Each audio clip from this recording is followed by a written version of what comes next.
आसନ୍ତୁ देखिबा ए प्रश्नटी एमती अछि दुईटी लुगा दुकानी मध्यरु जणे लुगा दुकानी 10% प्रथम रिहाती दियंती एवं पुणी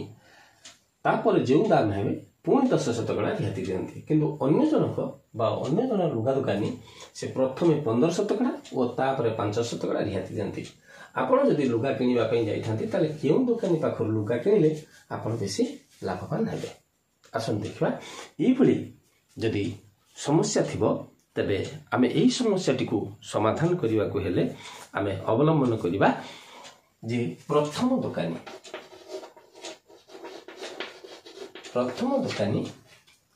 पाखर आमे आनिबा को हेले हमकु 100 टंका जदि किना दाम थाए ताले हमकु केते पड़िबो ना जेहेतु अछि 10% परे 10%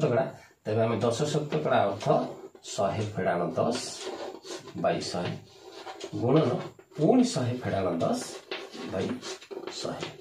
अर्थात आमको पड़िबो 90 बाई 100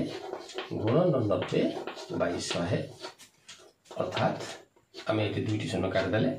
और ये काटिदेले रहा 9 आउ ये 9 9 नुआ 81 विभक्त 100 अर्थात 100 टंका जदि लिखित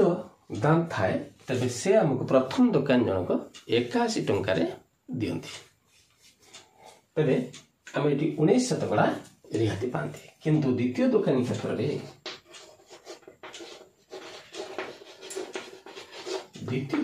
में आम देखते से प्रथम 15% दियंती अर्थात 100 15 विभक्त 100 गुणन द्वितीय पुणी दियंती 5% अर्थात 100 5 विभक्त 100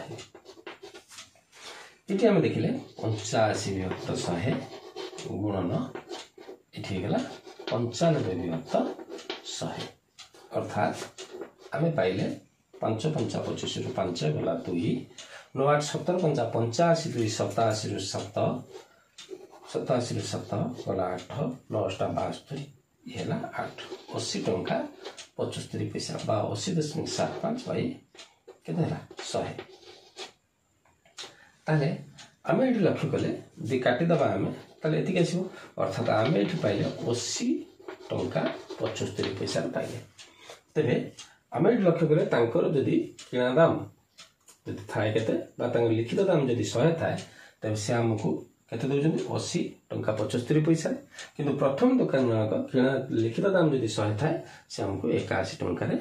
दउजंती तबे आम केउटी को पसंद करिबा ना निश्चित भाव में आपण द्वितीय दुकान को